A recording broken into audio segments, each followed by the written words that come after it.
Hola, ¿qué tal? Muy buenos días a todas, muy buenos días a todos. Aquí estamos iniciando nuestra clase número 2 de Mil Mesetas de Deleuze y Guattari, nuestra lectura meseta por meseta, capítulo a capítulo de este texto fascinante, estimulante y complejo. Antes que arrancar con la clase de hoy, que vamos a ver la meseta número 3 y la meseta número 4, y vamos a ver los siguientes conceptos: la noción de estrato, que ya mencionamos la clase pasada, la noción de contenido y expresión, de máquina abstracta y de lo menor y la minoría. Vamos a pensar estas expresiones, nociones. Y les recomiendo también, trato de traerles clase a clase alguna recomendación bibliográfica que los ayude un poco más. Por ejemplo, respecto del vocabulario, el vocabulario de Deleuze, ¿no? Es un texto breve publicado por Atuel de François Surabishvili, un especialista en la filosofía deleuziana, de los más importantes, ¿no? Maestro de conferencias de la Universidad Montpellier III, Paul Valéry, ¿m? Que está muy bien porque es un vocabulario, ¿no? Es un diccionario de Deleuze, de alguna manera, donde tiene los siguientes conceptos: acontecimiento, agenciamiento, ayón, complicación, corte flujo, cristal de tiempo, cuerpos sin órganos, desterritorialización, devenir, distribución nómada, empirismo trascendental, línea de fuga, máquina de guerra, bueno, en fin. Obviamente son muchos conceptos que vamos a ver en este curso, pero si quieren reforzar un poco lo que yo les digo, este libro está muy bien como un complemento bibliográfico a las clases y para leerlo en sus casas y demás. Bien, vamos a ver entonces la clase de hoy, la meseta número tercera, que es 10.000 AJC, 10.000 AJC, la geología de la moral, y 20 de noviembre de 1923, los postulados de la lingüística, ¿no? El 3 y el 4, postulados de lingüística, el 4 y la geología. Ahí está jugando un poco con el libro de Nietzsche, que es la genealogía de la moral, digamos, ¿no? Que es un texto fascinante, donde Nietzsche hace una suerte de historización de los valores morales y demás, y una crítica al judeocristianismo. Acá está jugando en este capítulo con esa expresión, ¿no? La moral y su vínculo no con una genealogía, sino con la geología, digamos, ¿no? Sí, con lo territorial, con la multiplicidad, que ahora veremos. Bueno, ahora sí tengo un material un poco bastante más largo, son 3 páginas, así que vamos a empezar a leerlo y luego vamos a leer obviamente fragmentos del libro y analizarlos como la clase pasada, ¿no? Bien, vamos a empezar a tratar de desgranar y analizar la noción de estrato, que es una noción que ya mencioné en la clase pasada, y es importante, ¿no? La noción de estrato, porque yo diría que es como la piedra fundacional y es la piedra constitutiva de una meseta, o de la noción de meseta. A ver, el estrato tiene como función formar materias, es decir, aprisionar las intensidades y fijar las singularidades en sistemas molares, o planos de consistencia. Planos de consistencia.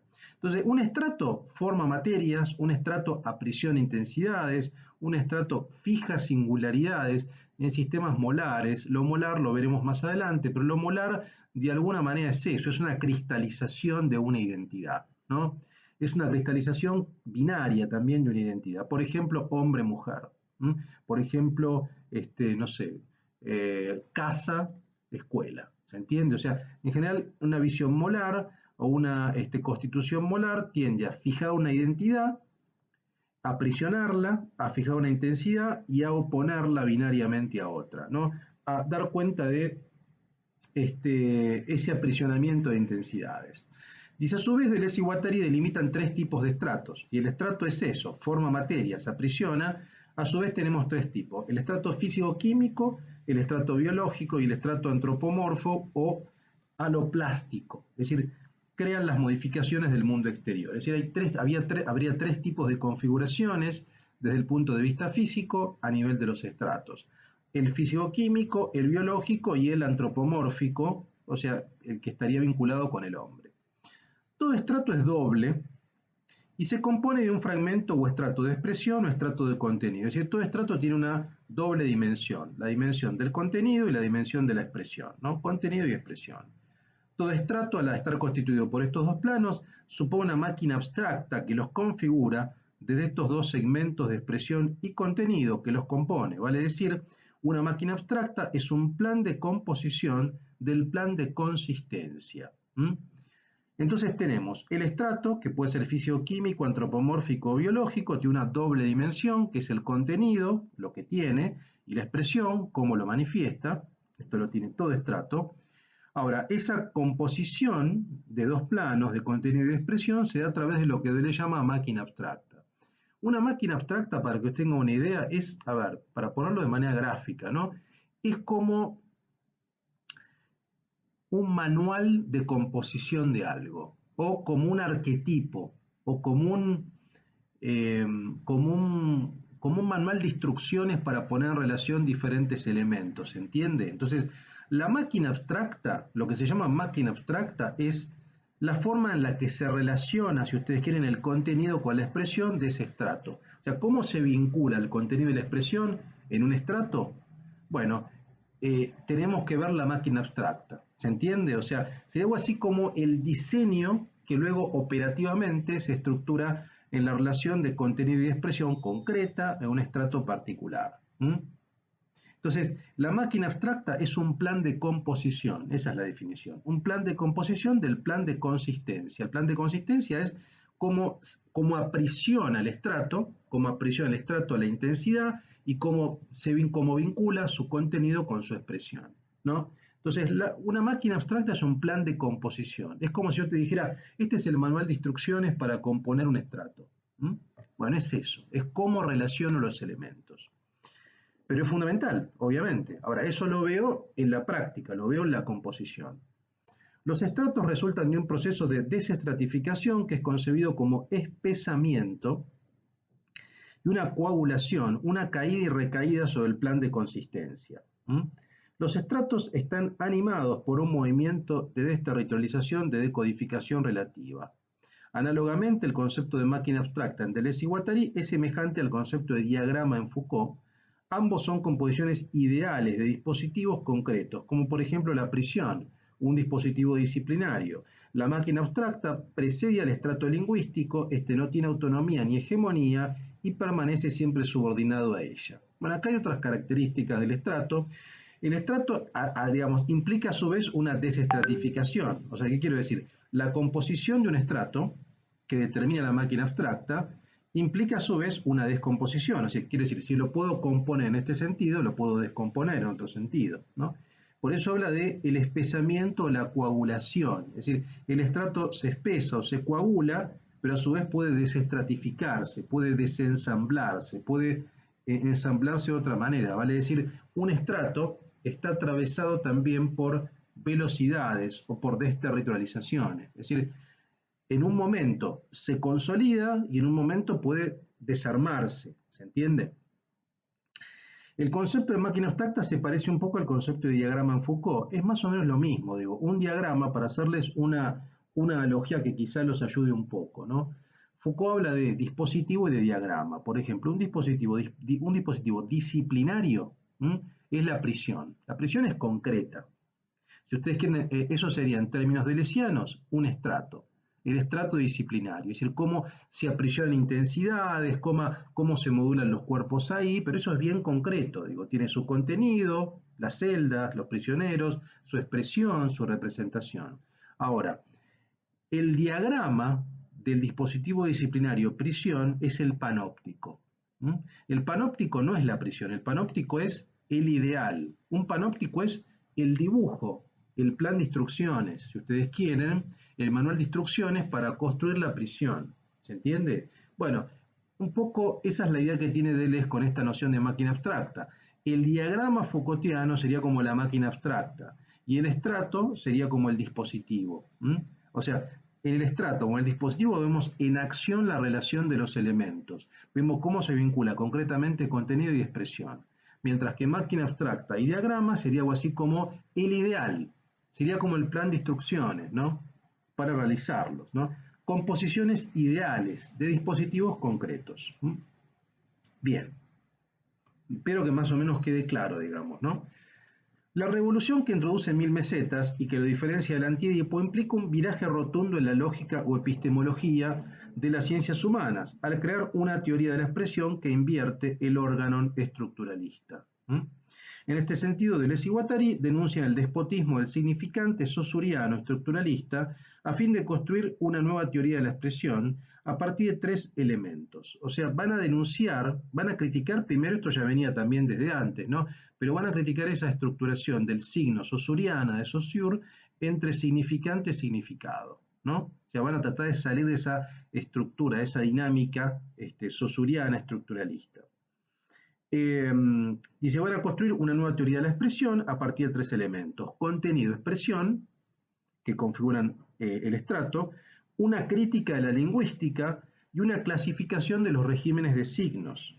En este sentido, Mil Mesetas nos ofrece una teoría alternativa al estructuralismo, obviamente, de la expresión alternativa al estructuralismo, que parte de la relación de conexión entre contenido y expresión constitutiva de todo estrato. ¿Se entiende? O sea, lo que vamos a ver en Mil Mesetas es, y particularmente en estas dos mesetas, es una teoría alternativa a la teoría estructuralista del signo, que es una teoría, que configuraba cada signo de manera binaria, ¿no? Entre significante, significado, diacronía, sincronía, etcétera, etcétera, y priorizando uno respecto de otro. Bueno, acá vemos, Mil Mesetas va a ofrecer una teoría de la expresión distinta a la lingüística, va a criticar la lingüística, y en verdad esa teoría tiene que ver con el vínculo entre contenido y expresión de todo estrato. Entonces, para eso vamos a ver tres puntos, que son, primero, contenido y expresión, después la crítica de la lingüística y después los regímenes de signos, ¿no? Contenido y expresión. Para Deleuze y Guattari es necesaria una teoría de la expresión que muestre la sujeción ilusoria segregada por el lenguaje, es decir, la supuesta superioridad del estrato lingüístico por sobre los otros estratos que pretende representar de manera codificada. Vale decir, habría como una superioridad ontológica del estrato lingüístico o del signo lingüístico respecto a otros signos, por lo menos en la visión estructuralista, ¿no? Había como una aplicación, como dice aquí. El estrato lingüístico está por otros estratos que pretende representar, ¿no? Bueno, Deleuze y Guattari van a criticar esta supuesta superioridad del estrato lingüístico respecto a los otros, ¿no? Esto conduce, según los autores, al imperialismo del lenguaje sobre los otros estratos y al imperialismo del significante. Todo régimen de signos sería de tipo significante. Entonces, lo que van a atacar es esta idea de que el lenguaje está por sobre otro tipo de estratos, y por otra parte de que el significante, ellos le llaman imperialismo de significante, es decir, colocar al significante en un lugar tan relevante. Es una operación similar a su crítica del Antiedipo. En Antiedipo ellos criticaban lo que era el imperialismo de Edipo, es decir, la reducción edípica o la cosmovisión o la lectura o la interpretación edipizante del inconsciente. Bueno, acá van a criticar la interpretación lingüística o significante de los estratos o de la expresión particularmente. ¿Se entiende? O sea, así como en Antiedipo trataban de criticar la lectura que subsumía el inconsciente, una lectura edípica, acá van a criticar la lectura de la expresión, la teoría de la expresión, que lo reduce todo un problema significante y que prioriza la lingüística respecto de otro sistema de signos. Bien. El aporte de Deleuze implica la concepción de una nueva teoría de la expresión que se apoya en la noción de agenciamiento. En verdad, esta es la idea, básicamente. La expresión tiene que ver con la interconexión, con el agenciamiento. La articulación entre contenido y expresión se realiza por medio del diagrama, esto que vimos recién, diagrama, ese manual de instrucciones. Este los quita de su fijación relativa para entrar en variación e implicación recíproca. Es decir, el vínculo entre contenido y expresión está estructurado o sigue la pauta del diagrama. La prisión como dispositivo sigue la pauta del panóptico.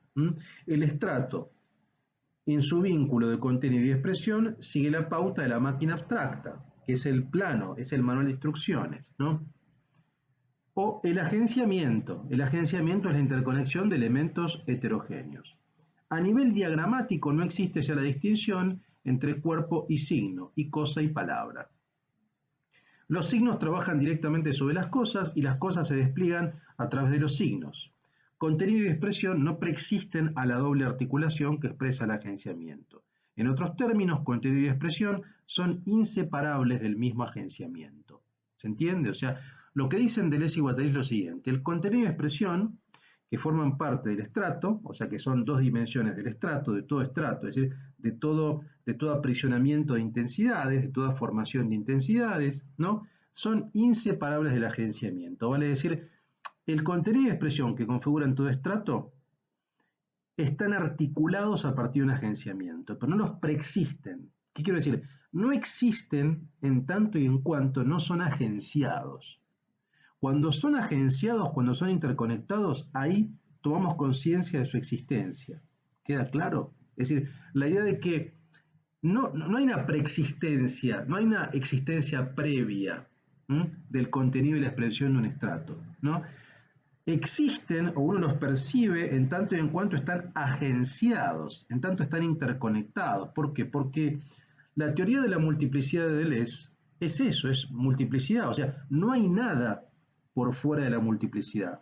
Decir que contenido y expresión son inseparables del agenciamiento implica plantear que la multiplicidad, o sea, implica plantear que no hay nada previo a la multiplicidad, ¿se entiende? Porque si yo planteo que contenido y expresión existen separadamente, no hay multiplicidad. Si contenido y expresión existen sí y solo sí agenciados, quiere decir que existen en la multiplicidad, vinculados en la multiplicidad. Entonces, este es el primer punto. La teoría de la expresión tiene que ver con una teoría del agenciamiento de contenido y expresión en el marco del estrato.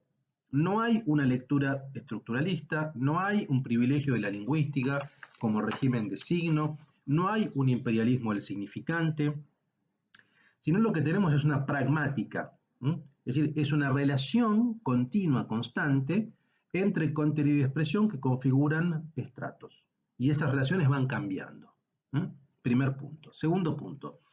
Crítica de la lingüística. Para Deleuze y Guattari, la lingüística, lejos de servir para el estudio del lenguaje en sí mismo, se sitúa solamente en el cuadro de un cierto régimen de signos, el régimen significante, dejando de lado otros regímenes de signos. O sea, es un tipo de régimen de signo, la lingüística, pero de ninguna manera es el privilegiado. Deleuze considera que la función esencial de todo el lenguaje es la transmisión de una consigna. La unidad elemental del lenguaje es el enunciado, y el enunciado es la consigna. En primer lugar, el lenguaje siempre va de un decir a otro decir. La primera función del lenguaje es el discurso indirecto, es decir, comunicar no aquello que se ha visto, sino aquello que se ha entendido o dicho, es decir, la comunicación indirecta, aquello que se ha entendido o dicho. En segundo lugar, el aporte de la pragmática, y acá hecha a mano de Austin y de Searle, es central para Deleuze a partir de las nociones de lo performativo y lo ilocucionario, en tanto muestra la ligación entre palabra y acción. Los enunciados actos constituyen los agenciamientos y todo agenciamiento pone en relación la forma de expresión, el enunciado, con el contenido, el acto.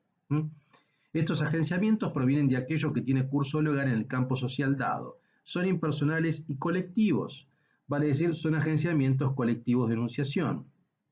Un ejemplo muy claro para que les quede claro esto de la fuerza ilocucionaria y de lo performático es, a ver, cuando están diciendo Deleuze y Guattari que los enunciados actos constituyen los agenciamientos y que todo agenciamiento pone en relación la forma de expresión con el contenido, pensemos en algo tan sencillo como un juez de paz que dice los declaró marido y mujer. O sea, ahí la expresión verbal, el enunciado, la consigna, impacta el acto. A partir de ese momento, en el momento en que lo digo, el acto tiene lugar. ¿Se entiende? Antes de decirlo no eran marido y mujer.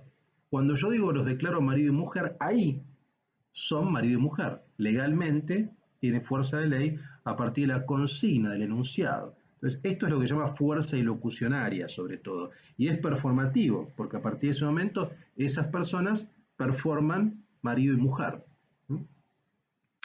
Entonces dice, estos agenciamientos provienen de aquello que tiene curso legal en el campo social dado. Ahora bien, para que exista este agenciamiento resulta preso entre el acto y el enunciado que haya una inmanencia recíproca entre términos no idénticos heterogéneos.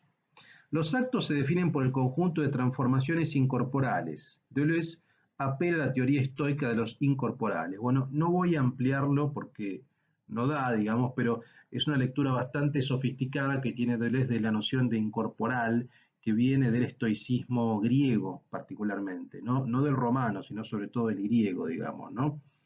Que tienen curso, dice, una sociedad dada y que se atribuyen a los cuerpos de la sociedad. Por ejemplo, ¿no? Ahora vuelvo un segundito sobre los incorporales, pero quiero seguir. Por ejemplo, dice, la sentencia de un juez transforma a un acusado en culpable. Esto que les decía de marido y mujer es lo mismo, digamos, ¿no? Un acusado en culpable, la sentencia. O sea, antes de la sentencia esa persona no era culpable. Después de la sentencia es culpable. Después de la verbalización del enunciado es culpable. La transformación que produce el acto, es decir, el atributo incorporal que el enunciado expresa, culpable, es instantáneo. La sentencia es un acto de palabra que transforma inmediatamente al acusado en culpable. Acá está, el atributo incorporal que el enunciado expresa, culpable, es instantáneo. Los incorporales es una teoría del estoicismo griego que pone en relación eso, la expresión, con el acto, ¿no? Se habla de los incorporales, ¿por qué? Porque, bueno, a ver, una expresión no tiene cuerpo. O sea, cuando yo expreso algo, no hay un cuerpo.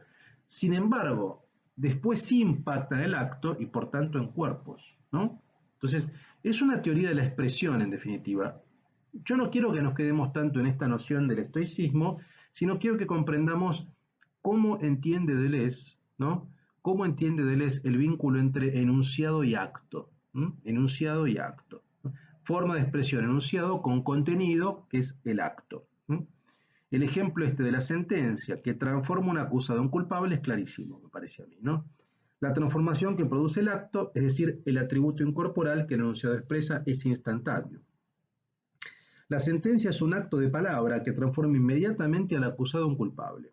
El lenguaje es lenguaje, nos habla del mundo sin necesidad de representarlo, ni referencia del significante al significado. Este es un punto. O sea, no hay una idea representativa del lenguaje, no es que el lenguaje representa algo. Por eso critica la visión estructuralista, porque la visión estructuralista es una visión representativa en el fondo, digamos, ¿no? Bueno, Deleuze y Guattari critican la visión representativa. No hay representación, hay pragmática. El lenguaje opera en el mundo y transforma una persona de inocente en culpable. ¿Se entiende? O sea, no hay ninguna representación en el lenguaje. El lenguaje impacta y transforma a alguien de A a B. Eso es un vínculo no representativo, es un vínculo pragmático y transformador directo, ¿no? Dice, el acto de habla viene a insertarse en los cuerpos. Por tanto, hay en Mil Mesetas una teoría del lenguaje como pragmática generalizada. Esta es la clave. No es una teoría representativa, no es una teoría lingüística ni estructuralista, sino es una teoría pragmática, ¿no? El lenguaje cae por entero bajo el peso de una pragmática opuesta a la lingüística saussuriana. Se opone a la lingüística, es decir, no hay teoría representativa, hay cuerpos en situación, y el lenguaje impacta en esos cuerpos en situación.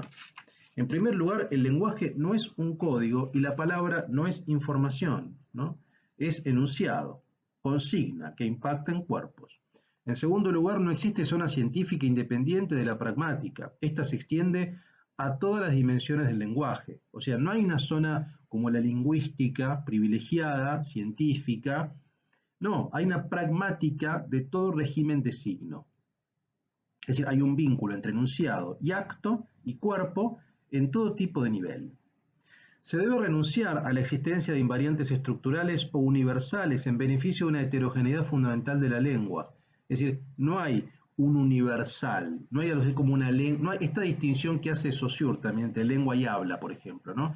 La lengua estaría en un plano universal y el habla sería la expresión singular de la lengua. O sea, en el habla cada individuo pone en funcionamiento, pone en relación elementos que pertenecen a la lengua y que son universales, pero habría una estructuración universal que es la lengua. No, para Deleuze hay pragmática. Esta distinción universal singular no tiene sentido, directamente hay operatividad, ¿no? Entonces se renuncia a la invariante estructural o universal, por ejemplo la lengua, en beneficio de una heterogeneidad fundamental. En tercer lugar, no se puede conservar la diferencia entre lengua y habla, esto que decíamos recién, por lo que dije. En cuarto lugar, el modelo estructuralista es rechazado por hacer de la lengua un modelo político centralizado, homogeneizado, una lengua del poder dominante. Se pueden distinguir entonces dos tratamientos de una misma lengua. Un uso mayor extrae las constantes o un uso menor pone las relaciones en variación continua. Es decir, no hay una diferencia entre lengua y habla en términos jerárquicos, sino en todo caso lo que hay es un uso mayor y un uso menor. El uso mayor que buscaría ciertas constantes, que es la lengua, y un uso menor que pone en relación las constantes en variación continua, que sería el habla. Pero son dos tratamientos de lo mismo, ¿se entiende? Los agenciamientos ponen en relación una forma de contenido con una forma de expresión, pero esta relación no es de causalidad, ni de representación, ni de correspondencia significante. O sea, no es como la entiende el estructuralismo de Saussure. El contenido no es el significado, ni la expresión es el significante. O sea, no hay que analogar contenido a significado, ni expresión a significante. Expresión y contenido son dos variables de un mismo agenciamiento, y lo que asegura esa conexión entre ellos es una máquina abstracta, es decir, una instancia diagramática que es irreductible a una realidad lingüística, porque es empírica. Las líneas de creación y transformación forman parte de la máquina abstracta, de su diagrama. Ellas componen sus puras potencialidades. Entonces, quiero que entendamos bien esto. En la crítica de la lingüística, la idea fundamental que tienen Deleuze y Guattari en Mil Mesetas es que lo que hay es contenido y expresión. O enunciado y acto. Enunciado del contenido y la expresión del acto. Ahora bien, esa relación entre contenido y expresión es producto de un agenciamiento. El agenciamiento implica una relación, una pragmática de un signo, y que esa pragmática es múltiple, se puede aplicar a diferentes regímenes de signos.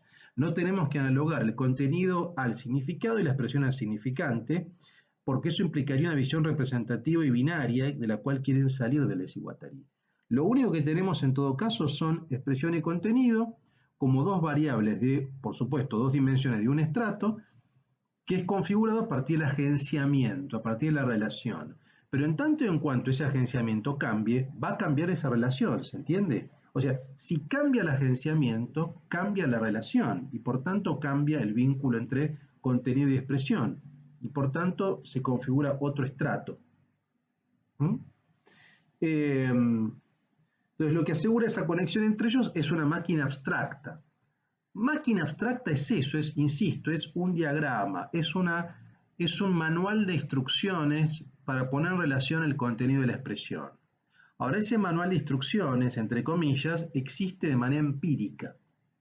Cuando cambia, tenemos otra máquina abstracta u otro manual de instrucciones, ¿no? Entonces, con esto quiere decir que esta instancia diagramática, como decimos acá, es irreductible a una realidad lingüística, porque es empírica, lo vemos en la relación concreta, inmanente. Bien, este era el segundo punto. Espero que quede claro, digamos, ¿no? Que quede claro la crítica de la lingüística, el imperialismo del significante, ¿no? Bien.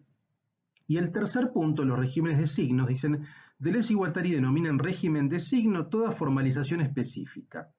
El estudio de los regímenes de signos interviene en el marco de la denuncia del imperialismo de la lingüística y al despotismo del significante. Es decir, están en la línea de lo que venimos diciendo. Es decir, se denuncia este imperialismo de la lingüística, este despotismo, esta centralidad del significante, ¿no? Como representación, digamos. No hay en los enunciados nada constante ni universal. No hay más que agenciamientos denunciación diversos, móviles, aprendidos en los movimientos de desterritorialización que atraviesan las estratificaciones. Esta noción de desterritorialización ya la veremos, ¿no?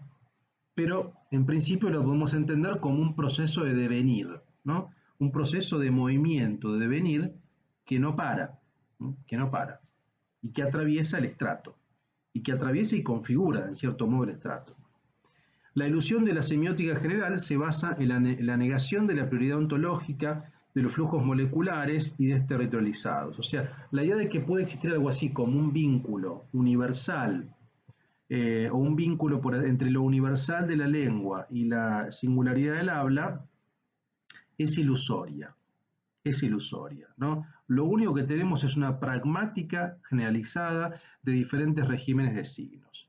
Existe solo el primado de la desestratificación y la igualdad entre diferentes regímenes de signos, ¿no? Cuando digo régimen de signos, digo, a ver, un régimen es la lingüística o el lenguaje, otro es el arte, por ejemplo, que va a ser central para Deleuze, el cine, por ejemplo. Deleuze en 1983 y 85 publica 2 textos sobre cine donde habla de el régimen de la imagen cinematográfica, es decir, en fin, hay muchísimos regímenes de signos, pero ninguno es prioritario o ninguno ontológicamente superior respecto de otro. Lo único que tenemos es un vínculo entre un contenido y una expresión relacionado por un agenciamiento. Y eso cambia. En tanto y en cuanto eso cambia, cambia el signo. No hay representación, no hay prioridad de la lengua, no. Esta es la idea que tienen Deleuze y Guattari, una pura pragmática. Bien, de esta manera, Deleuze y Guattari en Mil Mesetas hablan de agenciamiento en lugar de máquina deseante, y la pragmática resulta una forma de esquizoanálisis. Bueno, si uno quiere compararlo con expresiones que usaban en Antiedipo, podemos correlacionarlo, digo, ¿no? En Antiedipo hablaban de máquina deseante, ¿no? La máquina deseante, la noción de máquina deseante que usan en Antiedipo, de alguna manera es reemplazada en Mil Mesetas por la noción de agenciamiento, pero ocupan la misma función. Es decir, tanto la máquina deseante como el agenciamiento ponen en relación elementos heterogéneos. Y de igual modo que la pragmática ocupa el mismo lugar que esquizoanálisis, digamos, ¿no? El esquizoanálisis es una pragmática, es una práctica, o si ustedes quieren, es una experimentación, para dar cuenta del deseo. Y la pragmática es lo mismo, es una puesta en relación, es una experiencia. Si en el Antiedipo iban contra el imperialismo de Edipo, aquí lo harán contra el imperialismo del significante. Vale decir, de la crítica del psicoanálisis a la crítica de la lingüística.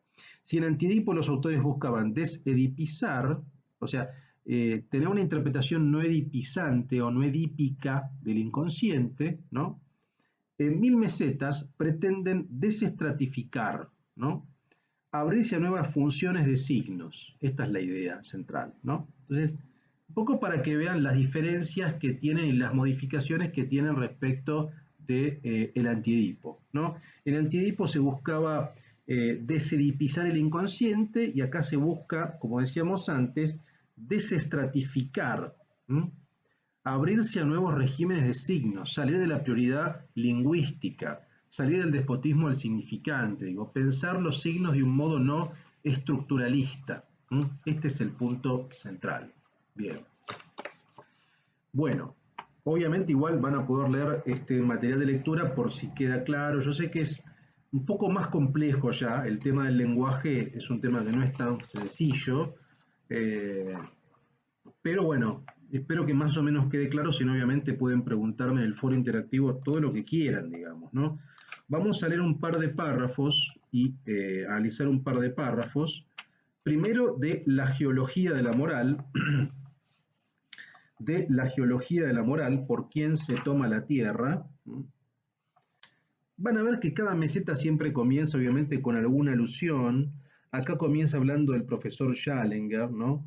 De Conan Doyle, hablando obviamente de la configuración de la Tierra, de la formación de la Tierra, digamos, ¿no?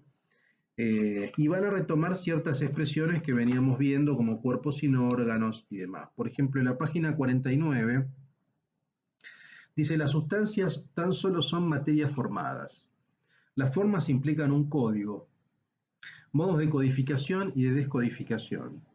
Las sustancias como materias formadas se refieren a territorialidades, a grados de territorialización y de desterritorialización. Ahora bien, hay código y territorialidad por cada articulación. Cada articulación implica de por sí forma y sustancia. De momento solo se podía decir que cada articulación le correspondía un tipo de segmentariedad o de multiplicidad. Uno flexible, más bien molecular, únicamente ordenado, otro más duro, molar, organizado. Bueno, sobre esto vamos a volver las próximas clases, vamos a explicar qué es lo molar y qué es lo molecular, ¿Qué es esta noción que dicen Deleuze y Guattari de la segmentariedad dura o de la segmentariedad blanda, lo molar y lo molecular? Que es, en definitiva, es la configuración de la sustancia, ¿no? Una configuración molar, organizada, binaria, solipsista, cristalizada, y una configuración más bien molecular, flexible, ¿no? Estas son diferentes formas de configuración, de alguna manera, de la territorialidad, de la codificación, ¿no? Bien, más adelante, en la página 65, dice, la distinción real contenido-expresión ya no es simplemente formal, es real en sentido estricto. Aparece ahora en lo molecular, independientemente de los órdenes de tamaño, entre dos clases de moléculas, ácidos nucleicos de expresión y proteínas de contenido.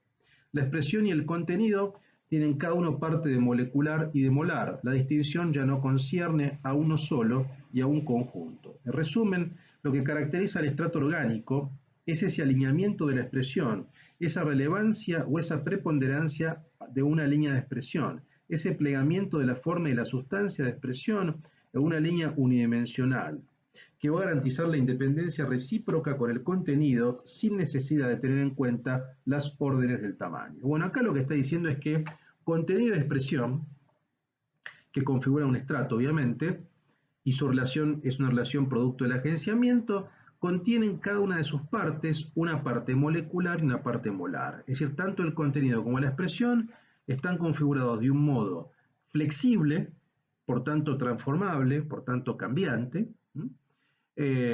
cambiando los límites, poniéndose en relación con otro tipo de contenido de expresión, pero también tiene un lado molar, es decir, un lado cerrado, duro, cristalizado, que se configura en oposición al otro, al par binario, ¿no? Esta dinámica de lo molar y lo molecular es fundamental, ¿no? Es fundamental. Ya la vamos a explicar bien, digamos, pero de a poquito vamos introduciéndola. Para poner en otros términos y para anticiparles un poco, lo molar y lo molecular lo podemos explicar también en un sentido, a ver, para explicarlo en este sentido, ¿no? Para ser brutal, pero para ser claro, ¿no? La noción de la molaridad tiene que ver sobre todo con la constitución de una identidad, para hablar en términos de identidad, digamos, de una identidad cristalizada. Por ejemplo, si me pongo como ejemplo a mí, digamos, si yo me describo a mí mismo como hombre, blanco, ¿no? Estoy estoy construyéndome en términos molares, ¿no? Hombre en oposición a mujer, blanco en oposición a afroamericano, o sea, otro tipo de identidad. Esa es una noción molar. La noción molar implica un límite, implica una cristalización, digamos, ¿no? Mientras que la noción molecular, no, la noción molecular es flexible, no es dura. No es una línea de segmentariedad dura como la molar, sino que es una línea de segmentariedad blanda. Por lo tanto, es flexible. Por lo tanto, supongamos, hombre y blanco estarían puestos en crisis, ¿no? Ya no sería tan identificable el hombre, en mi caso, y tampoco sería tan identificable lo blanco. ¿Se entiende? O sea, esa es la idea, que cuando hablamos de molecularidad, estamos hablando de una porosidad del límite. Toda la dinámica de lo trans, por ejemplo, se puede entender en términos moleculares. O sea, una identidad transgénero, trans, precisamente ¿qué hace? Pone en crisis la división binaria, hombre-mujer, ¿no? Entonces, al poner en crisis, bueno, ya estamos hablando de un atravesamiento de líneas moleculares, para que tenga una idea, ¿no? Y la línea de fuga será todavía más, ¿no? Pero esto ya lo veremos en las próximas clases, ¿no? Bien, bueno, acá lo de la relación lingüística, significante, significado, palabra, cosa, esto ya lo vimos, así que lo vamos a pasar por alto, ¿no? De la parte de la geología de la moral, y yo diría que está bien, y vamos a 20 de noviembre del 23, postulados de la lingüística. Aquí comienza hablando, bueno, el lenguaje sería informativo y comunicativo, habla del lenguaje, un poco lo que ya, algunas cosas que ya dijimos, ¿no? Hay citas a Lewis Carroll, que es un autor muy, muy caro a Deleuze, ¿no? Particularmente a Deleuze ya estaba presente en Lógica del Sentido. Obviamente aparece la referencia a lingüistas como Van Benisse, como Ducrot, pero ya son nociones que les comenté en mi material de lectura. Vamos directamente a los párrafos que tenía marcados, que son los siguientes, que son este, por ejemplo. Dice, página 95. Si la pragmática externa de los factores no lingüísticos debe ser tomada en consideración, es precisamente porque la lingüística es inseparable de una pragmática interna que concierne a sus propios factores. Pues una verdadera máquina abstracta se relaciona con el conjunto del agenciamiento, se define como el diagrama de ese agenciamiento, ¿no? No es lingüística, sino diagramática y sobrelineal. Ni el contenido es un significado ni la expresión es un significante, sino que los dos son variables del agenciamiento. Esto es un poco lo que ya planteamos, ¿no? La máquina abstracta de Chomsky, o sea, de Noam Chomsky, el lingüista, sigue estando ligada a un modelo arborescente y al orden lineal de los elementos lingüísticos en las frases y su combinatoria.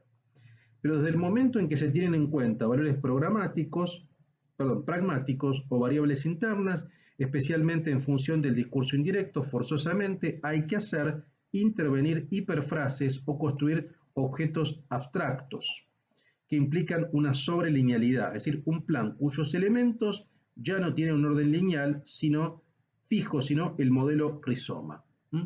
Es un poco lo mismo, digamos, es decirlo de otras maneras, o sea, plantear que hay que salir de ese modelo arbóreo, ¿no? O de este modelo de alguna manera jerárquico, implica ir hacia un modelo rizomático, o sea, es una teoría del lenguaje rizomática, para decirlo de otras maneras, o sea, lo que estamos planteando acá es una teoría de la expresión, no del lenguaje, de la expresión en general, rizomática, una pragmática de la expresión, ¿no? Vean lo que dice acá en la página 101 que me resulta muy interesante. Dice, y que es un buen ejemplo para que lo entiendan, para bajar de lo abstracto, ¿no? Dice, lo que se denomina un estilo, que puede ser la cosa más natural del mundo, es precisamente un procedimiento de una variación continua. Ahora bien, entre todos los dualismos instaurados por la lingüística, pocos hay menos fundados que el que separa la lingüística de la estilística. Al no ser un estilo, una creación psicológica individual, esto lo cuestiona Deleuze. Recordemos que no hay enunciamiento individual para Deleuze, sino un enunciamiento colectivo. Es decir, hay un atravesamiento por la multiplicidad de la singularidad. Dice, por tanto, el estilo no es individual, ¿no? Al no ser un estilo, una creación psicológica individual, sino un agenciamiento de enunciación, no se le puede impedir que cree una lengua en la lengua.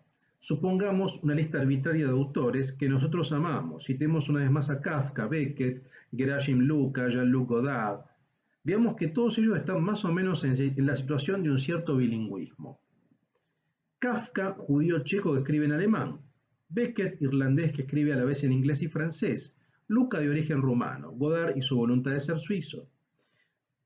Pero eso es solo una circunstancia, una eventualidad, y la eventualidad puede encontrarse en otra parte.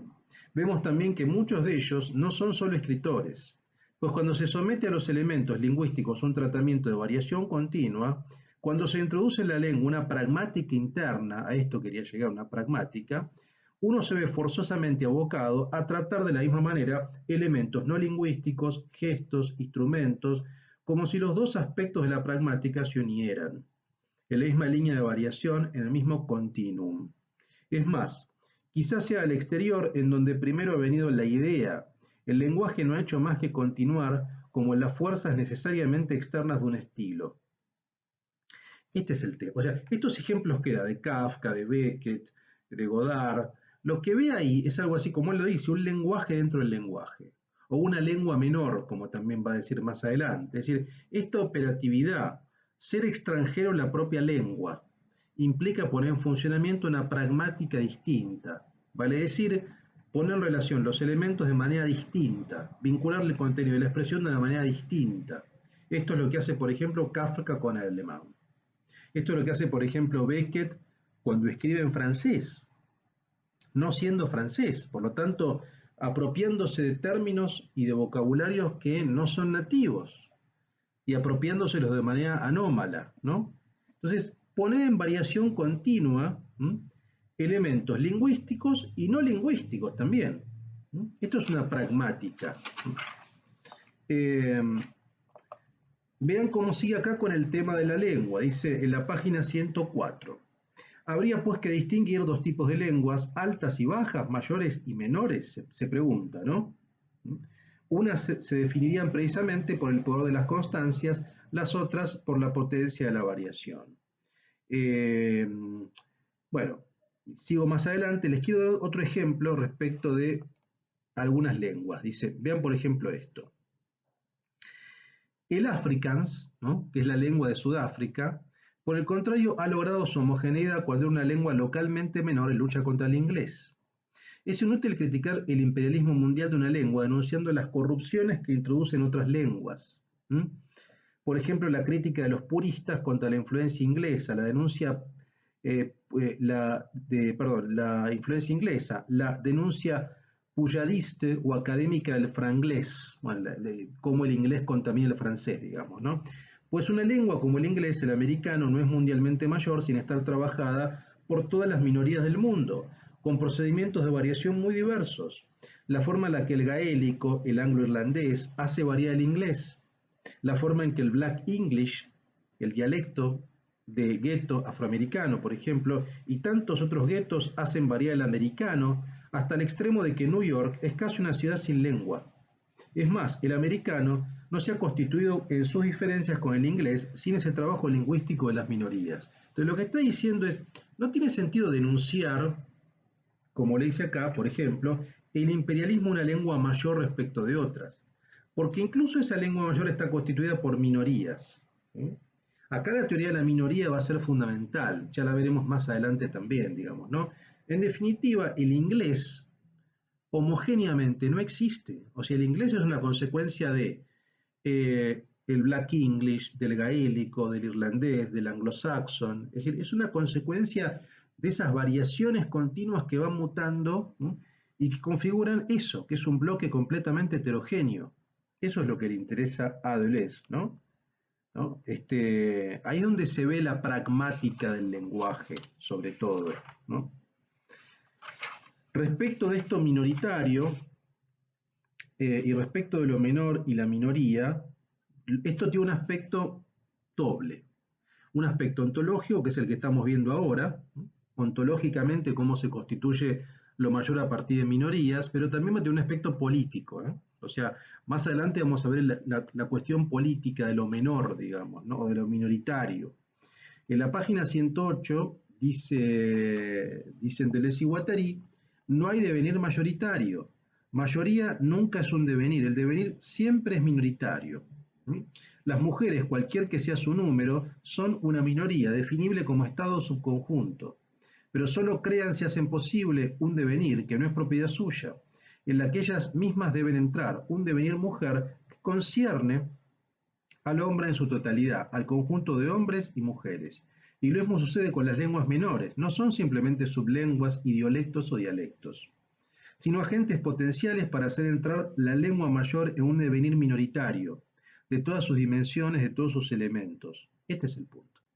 ¿Se entiende? O sea, el devenir minoritario de una lengua mayor implica una transformación de esa lengua mayor.